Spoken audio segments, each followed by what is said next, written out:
Now, who wrote this material, and was it just oral?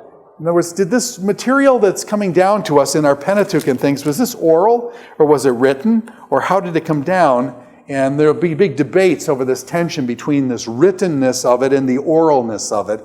And so this comes up in several ways. But let's look at what the actual Bible says itself. And in chapter 17, verse 14, you get this statement.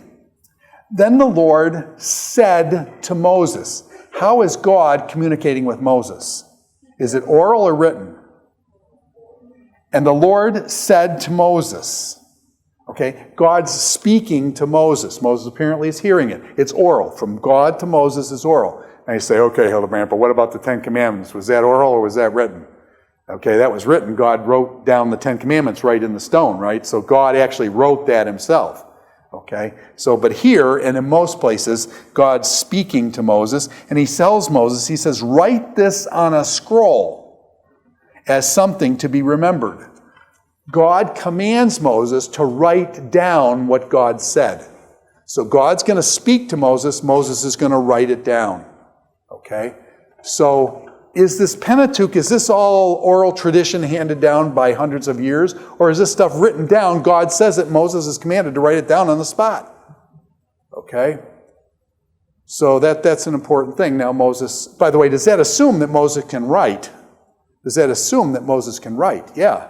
And by the way, Moses was trained in Pharaoh's court, and he was trained with his own family. So yeah, Moses was a very literate person and things. But he says, write this on a scroll to be remembered, and make sure that Joshua reads it. I misquoted scripture. It doesn't say that. It says, and make sure that Joshua hears it. Do you see the shift there? Moses, you write it down, and make sure that Joshua hears it. Was the scripture to be read out loud so people could hear it? And make sure, so that basically it was written down, but then, by the way, were there a lot of people in that culture that probably couldn't read? And therefore, it would be read to them orally. And so I'm not saying Joshua couldn't read, because Joshua will be probably writing the book of Joshua and things, but he says, read it out loud so that Joshua can hear it. And so it goes from the written, oral, and there was, God speaks it, it starts out oral, Moses writes it down, then from Moses, after having it written down, it goes back to oral, and they read it in front of the people. So there's this dance back and forth between the oral and the written. Can the oral check the written? Can the written check the oral? And so you get these kind of checks and balances between the two, and it's just interesting, but both oral and written are mentioned in this 17:14 thing. And then if you go over to another passage over here in chapter 24, verse 4, you get a similar type of thing where God says in chapter 24, verse 4, Moses went and told the people, Moses went and told, notice the oral, Moses went and told the people all the words and the laws. Is that oral? Moses is telling them, it's oral. He's telling them all the words and the laws. They responded with one voice. Everything the Lord has said, again oral, everything the Lord has said we will do. Then Moses wrote down everything the Lord had said. Do you see this oscillation back and forth? He told the people what God said. The people then confirm the covenant saying, we will do that, and Moses then writes it down. Okay? Not hundreds of years later, they say we will do it. Moses, same verse here, says, and Moses wrote this stuff down. So this oscillation, this reciprocation between oral and written going back and forth, again, we see it in Exodus 24:4.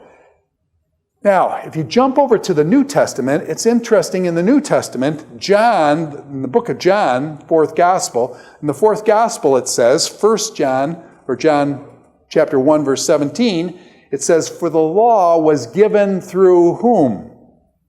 Moses, okay? So you've got a clear statement in the New Testament. The law was given through Moses, okay?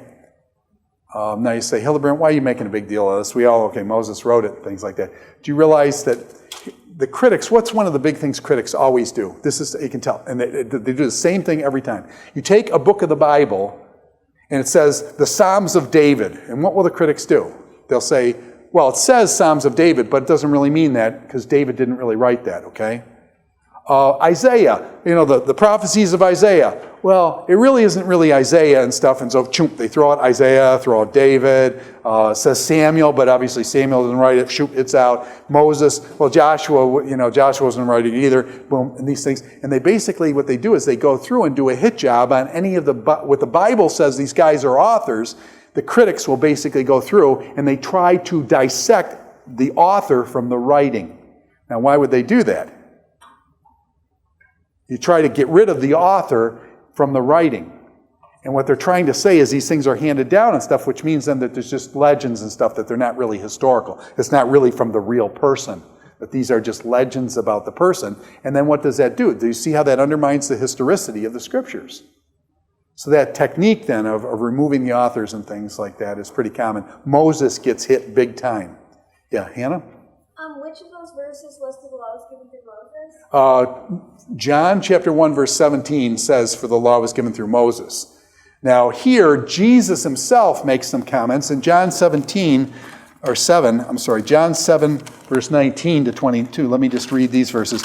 Jesus himself is on record. The first is in John, the narrator John there, and in chapter 7 verse 19 it says this. Jesus then said to them, I did one miracle, and you are all astonished. Yet because Moses, Jesus says Moses, yet because Moses gave you circumcision. Now, by the way, is that true? Did Moses really give them circumcision? Did Moses command them to be circumcised? Yes, he did. But question, did he give them circumcision? And actually, then it says here, Moses gave you circumcision, although actually it did not come through Moses, but from the patriarchs. Which patriarchs gave you circumcision? Abraham, okay? So the text notes this. It didn't come directly through Moses. It was through the patriarchs.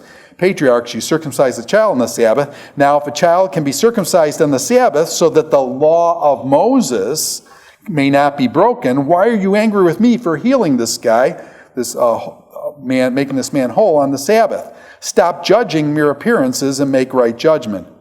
So here Jesus says Moses and the law, the Sabbath, the circumcision, and things like that. So Jesus himself seems to think Moses wrote it and stuff. I usually say, if Jesus and the apostles think Moses wrote it, is that good enough for me?